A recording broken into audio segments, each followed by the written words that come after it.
출애굽기 33장. 시내 산을 떠나라는 명령. 여호와께서 모세에게 말씀하셨다. 너는 내가 이집트에서 인도해낸 백성과 함께 이곳을 떠나 내가 아브라함과 이삭과 야곱과 그 후손들에게 주겠다고 약속한 땅으로 올라가거라. 내가 한 천사를 내 앞에 보내 가나안족, 아모리족, 헷족, 브리스족, 히위족, 여부수족을 쫓아내고 너희를 기름지고 비옥한 땅에 이르게 하겠다. 그러나 나는 너희와 함께 가지 않을 것이다. 이것은 너희가 고집센 백성이므로 내가 도중에서 너희를 죽일지도 모르기 때문이다. 백성들은 이 서운한 말씀을 듣고 슬퍼하며 단 한 사람도 장식품을 착용하지 않았다. 이것은 여호와께서 모세를 통하여 이스라엘 백성에게 이렇게 말씀하셨기 때문이다. 너희는 고집센 백성이다. 내가 만일 잠시라도 너희와 함께 간다면 너희를 아주 없애버릴지도 모른다. 이제 너희는 너희 장식품을 제거하라. 그래야 내가 너희를 어떻게 해야 할지 결정할 수 있을 것이다. 그래서 이스라엘 백성은 시내산을 떠난 이후로 장식품을 달지 않았다. 회막. 모세는 야영지에서 약간 떨어진 곳에 천막을 치고 그것을 회막이라고 부르곤 했는데 여호와께 물어볼 일이 있는 사람은 다 야영지 밖에 있는 이 회막으로 갔다. 그리고 모세가 회막으로 나아갈 때마다 백성들은 다 일어나 자기 천막 문 앞에 서서 모세가 회막에 들어갈 때까지 그를 지켜보았다. 모세가 회막에 들어갈 때 구름 기둥이 내려와 회막 문 앞에 섰으며 여호와께서는 그 구름 가운데서 모세와 말씀하시곤 하셨다. 백성들은 구름 기둥이 회막 문 앞에 선 것을 볼 때마다 모두 일어나 자기 천막 문 앞에서 경배하였다. 여호와께서는 마치 사람이 자기 친구에게 말하듯이 모세와 대면하여 말씀하셨다. 그러고서 모세는 야영지로 돌아오곤 했으나 눈의 아들이며 모세의 보좌관인 청년 여호수아는 회막을 떠나지 않았다. 자기 백성과 함께 하시겠다는 하나님의 약속.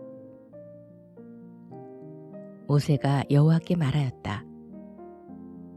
주께서는 나에게 이 백성을 인도하라고 말씀하셨습니다. 그러나 주께서 나와 함께 보낼 자를 말씀하지 않으셨습니다. 주께서는 나를 잘 아시고 또 내가 주 앞에서 은총을 입었다고 말씀하셨는데 정말 그러시다면 나에게 주의 길을 가르쳐 주셔서 내가 주를 알고 계속 주의 은총을 입게 하시며 이 민족이 주의 백성임을 기억하소서. 내가 직접 너와 함께 가며 너에게 승리를 주겠다. 주께서 우리와 함께 가지 않으시려거든 이곳에서 우리를 보내지 마소서. 주께서 우리와 함께 가지 않으시면 나와 주의 백성이 주 앞에서 은총 입은 것을 누가 알겠습니까? 주께서 우리와 함께 하셔야만 나와 주의 백성이 세상의 다른 민족과 구별이 됩니다. 내가 내 앞에서 은총을 입었고 내가 너를 잘 알고 있으니 내 요구대로 내가 다 들어주겠다. 그때 모세가 주의 영광의 광채를 나에게 보여주소서 하고 요구하자 여호와께서 이렇게 대답하셨다. 내가 나의 선한 모든 것이 내 앞으로 지나가게 하고 나 여호와의 이름을 내 앞에서 선포하겠다. 나는 은혜 베풀 자에게 은혜를 베풀고 불쌍히 여길 자를 불쌍히 여길 것이다. 그러나 너는 내 얼굴을 보지 못할 것이다. 이것은 나를 보고 살아남을 자가 없기 때문이다. 그러니 너는 내 곁에 있는 이 바위 위에 서 있거라. 내 영광의 광채가 지나갈 때 내가 너를 바위 틈에 넣어 내가 다 지나갈 때까지 내 손으로 너를 덮었다가 그 후에 손을 거두겠다. 내가 내 등만 보고 얼굴은 보지 못할 것이다. 요한복음 12장. 예수님의 발에 향유를 바름. 유월절 엿새 전에 예수님은 전에 죽은 나사로를 살리신 베다니로 가셨다. 그곳 사람들은 예수님을 위해 잔치를 베풀었는데 마르다는 시중을 들고 나사로는 예수님과 함께 식탁에 앉은 손님들과 자리를 같이 하였다. 그때 마리아가 아주 값진 나하드 향유 약 300g을 가지고 와서 예수님의 발에 붓고 자기 머리카락으로 닦아드리자 온 집안이 향유 냄새로 가득 찼다. 그러나 제자 중 하나이며 예수님을 팔아 넘길 가롯 유다가 이것을 보고 왜 이 향유를 300데나리온에 팔아 가난한 사람들에게 주지 않소 하였다. 그가 이렇게 말한 것은 가난한 사람을 생각해서가 아니라 그는 돈꾀를 맡고 있으면서 거기 있는 돈을 자주 훔쳐내는 도둑이었기 때문이다. 그때 예수님이 말씀하셨다. 내버려 두어라. 그녀가 이 향유를 간직해 둔 것은 내 장례를 위한 것이었다. 가난한 사람은 항상 너희와 함께 있으나 나는 너희와 항상 함께 있는 것이 아니다. 수많은 유대인들이 예수님께서 거기에 계신다는 말을 듣고 몰려들었다. 그들은 예수님뿐만 아니라 죽었다가 다시 살아난 나사로도 보려고 온 것이다. 그러나 대제사장들은 나사로까지 죽일 계획을 세웠다. 이것은 나사로 때문에 많은 유대인들이 그들을 떠나 예수님을 믿기 때문이었다. 군중이 예수님을 환영함. 이튿날에는 명절을 지키러 온 많은 군중들이 예수님께서 예루살렘으로 오신다는 말을 듣고 종려나무 가지를 꺾어가지고 예수님을 맞으러 나가서 호산나 주의 이름으로 오시는 분 이스라엘의 왕에게 찬양을 하고 외쳤다. 예수님은 어린 나귀를 타셨는데 이것은 성경에 시온 사람들아 두려워하지 말아라. 너희 왕이 나귀 새끼를 타고 오신다라고 기록되어 있기 때문이다. 제자들은 처음에는 이 일을 이해하지 못했다. 그러나 그들은 예수님이 영광을 받으신 후에야 이 말씀이 예수님에 대한 것이며 또 사람들이 예수님께 그 말씀대로 했다는 것을 깨닫게 되었다. 예수님이 죽은 나사로를 무덤에서 불러내어 다시 살리시는 것을 본 사람들이 계속 그 일을 증거하였다. 그래서 많은 사람들이 예수님께서 기적을 행하셨다는 말을 듣고 나와서 예수님을 맞아들였다. 그러자 바리새파 사람들이 저것 보시오. 세상이 모두 저 사람을 따르고 있으니 이제는 다 틀렸소 하고 서로 말하였다. 명절에 예배드리러 올라왔던 사람들 중에 그리스 사람들도 몇 명이 있었다. 그들은 갈릴리 벳세다 사람 빌립에게 가서 예수님을 뵙게 해달라고 간청하였다. 그래서 빌립이 안드레에게 가서 말하여 안드레와 빌립이 예수님께 그 말을 전하였다. 그러자 예수님이 이렇게 말씀하셨다. 내가 영광을 받을 때가 왔다. 내가 분명히 너희에게 말한다. 한 알의 밀이 땅에 떨어져 죽지 않으면 한 알 그대로 있지만 그것이 죽으면 많은 열매를 맺는다. 자기 생명을 사랑하는 사람은 그 생명을 잃을 것이며 이 세상에서 자기 생명을 미워하는 사람은 그 생명을 영원히 보존할 것이다. 누구든지 나를 섬기고자 하면 나를 따라야 한다. 내가 있는 곳에 내 종도 있을 것이다. 누구든지 나를 섬기면 내 아버지께서 그를 귀하게 여기실 것이다. 지금 내 마음이 몹시 괴로우니 무슨 말을 해야 할까? 아버지, 나를 구원하여 이 때를 피하게 해주소서. 그러나 나는 이 일 때문에 이 때에 왔습니다. 아버지, 아버지의 이름을 영광스럽게 하소서. 바로 그때 하늘에서 이런 소리가 들려왔다. 내가 이미 영광스럽게 하였고 다시 영광스럽게 할 것이다. 그러자 곁에 서서 그 소리를 들은 사람들은 그것이 천둥 소리라고도 하였고, 또 어떤 사람들은 천사가 예수님께 말한 것이라고도 하였다. 그래서 예수님이 이렇게 말씀하셨다. 이 소리가 난 것은 나를 위해서가 아니라 너희를 위해서이다. 지금은 이 세상이 심판받을 때이다. 이제 이 세상 임금인 사탄은 쫓겨날 것이다. 내가 땅에서 들리면 모든 사람을 이끌어 나에게 오게 하겠다. 예수님은 자기가 어떤 죽음을 당할 것인가를 보여주기 위해서 이 말씀을 하셨다. 그때 군중들이 예수님께 우리는 율법에서 그리스도가 영원히 계신다고 들었습니다. 그런데 어째서 선생님은 자신이 죽을 것이라고 하십니까? 그리스도란 도대체 누굽니까? 하고 묻자 예수님이 이렇게 대답하셨다. 아직 얼마 동안은 빛이 너희 가운데 있을 것이다. 어두움이 덮치기 전 아직 빛이 있을 동안에 빛 가운데 걸어라. 어둠 속을 걷는 사람은 자기가 어디로 가는지도 모른다. 너희에게 아직 빛이 있을 동안에 그 빛을 믿어라. 그러면 빛의 자녀가 될 것이다.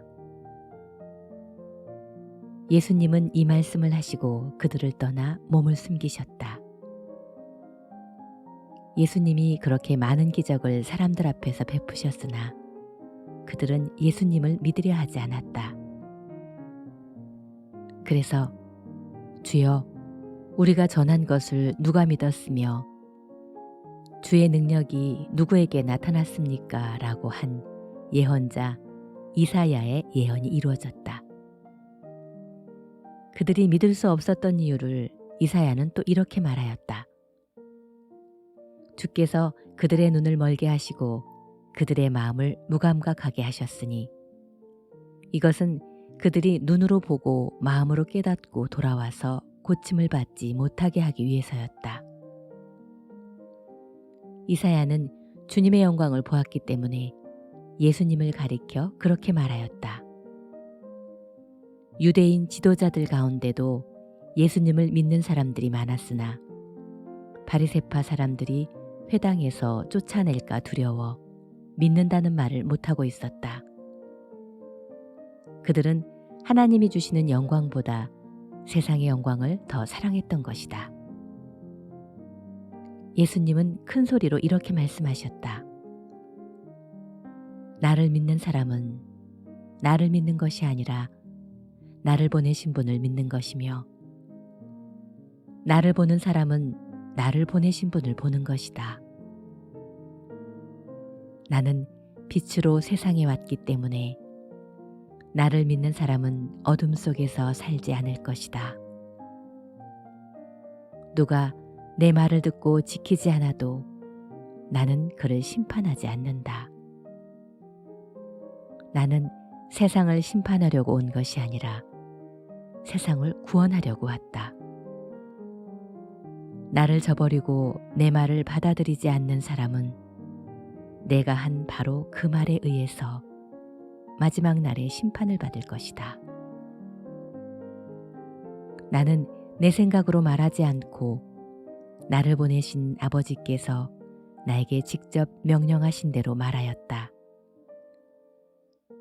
나는 아버지의 명령이 영원한 생명임을 안다. 내가 하는 말은 아버지께서 나에게 말하라고 일러주신 그대로이다. 잠언 9장. 지혜와 어리석음. 지혜가 7기둥을 다듬어 자기 집을 짓고 짐승을 잡아 고기를 준비하며 포도주에 향료를 섞어 상을 차리고 여종을 보내 성의 제일 높은 곳에 가서 어리석은 자들아 다 이리 오너라 하고 외치게 하였다. 지혜는 또 지각 없는 자들에게 이렇게 말하였다. 너희는 와서 내가 차려놓은 음식을 먹고 내가 혼합한 포도주를 마셔라. 너희는 어리석음을 버리고 생명의 길을 찾아 지혜롭게 행하라. 거만한 자를 바로잡으려다가 오히려 모욕을 당하고 악한 자를 책망하려다가 오히려 약점만 잡힌다. 거만한 사람을 책망하지 말아라. 그가 너를 미워할 것이다. 너는 오히려 지혜 있는 자를 책망하라. 그러면 그가 너를 사랑할 것이다. 지혜 있는 자를 가르쳐라. 그러면 그가 더욱 지혜로워질 것이다. 의로운 사람을 가르쳐라. 그의 학식이 더할 것이다. 여호와를 두려워하는 것이 지혜의 첫걸음이요 거룩하신 분을 아는 것이 깨달음이다. 나 지혜를 통해서 내 날이 많아질 것이며 내 생명의 해가 더할 것이다. 내가 지혜로우면 그 지혜로 유익을 얻을 것이나 내가 만일 거만하면 너 혼자 고통을 당할 것이다.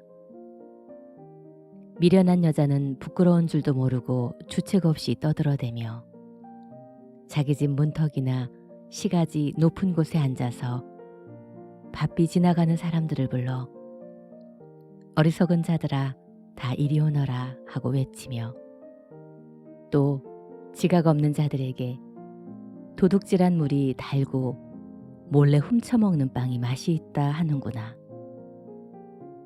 그러나 어리석은 자들은 그녀를 따라가는 것이 죽음의 길이라는 것을 알지 못하고 또 전에 그녀의 유혹에 빠진 자들이 지금 지옥에 있다는 사실도 알지 못한다. 에베소서 2장.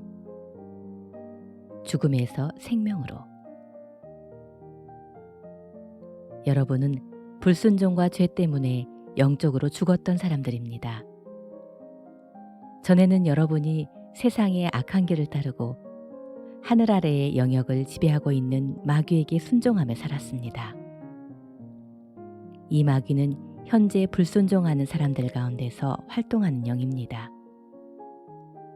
우리도 전에는 그들과 같이 우리 육체의 욕심대로 살며 육체와 마음이 원하는 대로 하여 다른 사람들과 마찬가지로 본래부터 하나님의 노여우심을 살 수밖에 없었던 사람들이었습니다.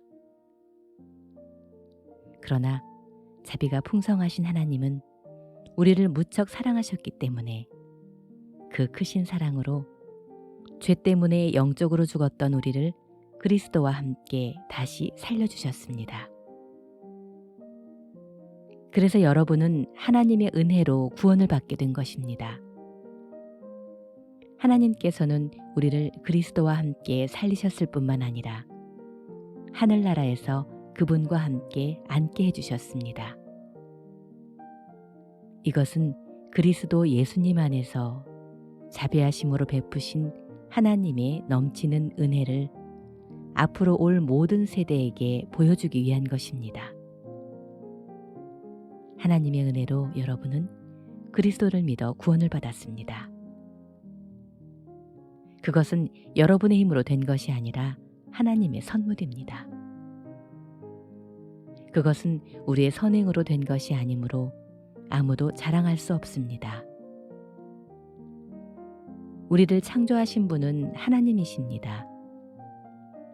우리는 선한 일을 위해 그리스도 예수님 안에서 창조함을 받았는데 이것은 하나님이 미리 준비하셔서 우리가 그렇게 살도록 하신 것입니다. 그리스도 안에서 하나가 됨. 그러므로 여러분은 지난 날을 생각해 보십시오. 날 때부터 이방인이었던 여러분은 손으로 포피를 잘라 할례를 행한 유대인들에게 할례를 받지 못한 사람들이라고 멸시를 받았습니다.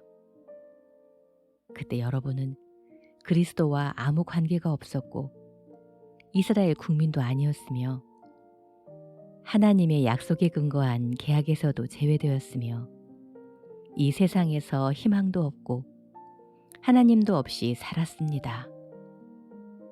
그러나 전에 하나님을 멀리 떠나 있던 여러분이 이제는 그리스도 예수님 안에서 그리스도의 피로 하나님과 가까워졌습니다. 예수님은 우리의 평화가 되시는 분이십니다.